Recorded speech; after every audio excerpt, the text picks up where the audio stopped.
Hey everyone! We're doing our video a little differently this time around. With COVID going around and all of us working, matching schedules, and finding out if it's safe to go out, we found it a little hard to find time to meet and film. Therefore, we are filming ourselves separately and putting it all into one big Mid-Autumn Festival video for you guys. Hope you enjoy. Fall has started. This means the festivities for many Asian families all over the world have started as well. With families gathering, games to be played, food to be eaten, there's just so many things to do. We are so excited to be able to talk about so many festivities celebrated by Chinese, Vietnamese, Korean, and Japanese families. In 2020, on the Chinese calendar, the Moon Festival falls on October 1st. This festival isn't completed without eating some delicious mooncake. Mooncake is a pastry that can be filled with many different pastes, but it is typically filled with sweet red bean or lotus seed paste. Which seems to be trending nowadays is the packaging of these delicious desserts. There has been very extra packaging around. This festival started in the ancient time when it was still part of the culture to offer sacrifice to the sun in the spring and the moon in the fall. People still celebrate by offering mooncakes to family and friends, gathering and eating together, flying lanterns in the sky, and moon watching. In fact, the Mid Atumn Festival is considered one of the most important festivals in the Chinese calendar. I have some mooncakes right here that we actually made in my family, and this one's actually filled with the red bean paste.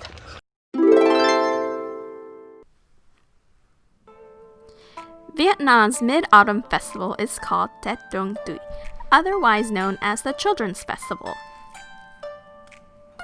It's been said that children had the closest connection to the sacred and natural world, and through them they were able to connect with the spirits and gods by prayer. The sparkling light from the stars symbolizes the innocence found in children. Therefore, star-shaped trinkets and lanterns are usually found during these festivities. A famous folklore about a man in the moon named Ui, who grabbed onto a magical banyan tree branch and floated away to the moon. The children would light their lanterns, hoping to guide Ui back to Earth safely. The image of Vietnamese children with red star or carp-shaped lanterns are symbolic to the festival. Legend has it, if you look closely, you'll see a man sitting under a banyan tree playing his flute. This is also a time for family members to gather and make offerings to their ancestors as well. Dragon and lion dances are commonly seen at these festivities. They bring fun and entertainment, but also hold a deep meaning for their culture. Dragons and lions are considered sacred animals, and the dance is supposed to bring luck, peace, and success for everyone. In Vietnam, they also celebrate by eating mooncakes. There were two traditional kinds of mooncake, including a baked mooncake and a sticky rice mooncake, separated by their crusts. The fillings in mooncake were varied, but the common ones were salty egg yolks stuffed with a paste made from lotus seeds or beans, jam, and dry sausage. There was also a mixed paste type, but this one was molded into a square shape rather than the typical circle shape. But now there are many more different types of mooncakes, ranging in flavors such as coconut meat, pistachio, jelly, or even durian mooncakes. I wish you a happy and safe Mid-Autumn Festival with your friends and family. People in South Korea celebrate something similar called Chuseok, also known as Korean Thanksgiving. They set a ceremonial table for the spirits of their ancestors and pray for the harvest to be abundant. It's one of the most important holidays in Korea. This year, Chuseok is on October 1st and the holiday lasts for 3 days. Like the Mid-Autumn Festival, during Chuseok, Koreans also gather with families for a grand feast and ancestor memorial services. The festivities include many games. Some of these include a chicken fight game called Taksaum, where they hop on one leg and try to push other people out of the ring or make them fall. Hwatu, which is a Korean poker game originated from Japan, and tug of war.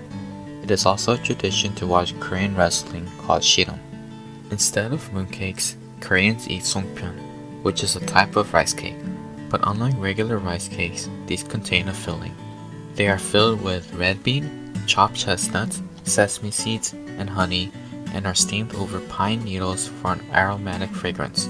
On the eve of Chuseok, family members gather together to make songpyeon, illustrating the importance of family.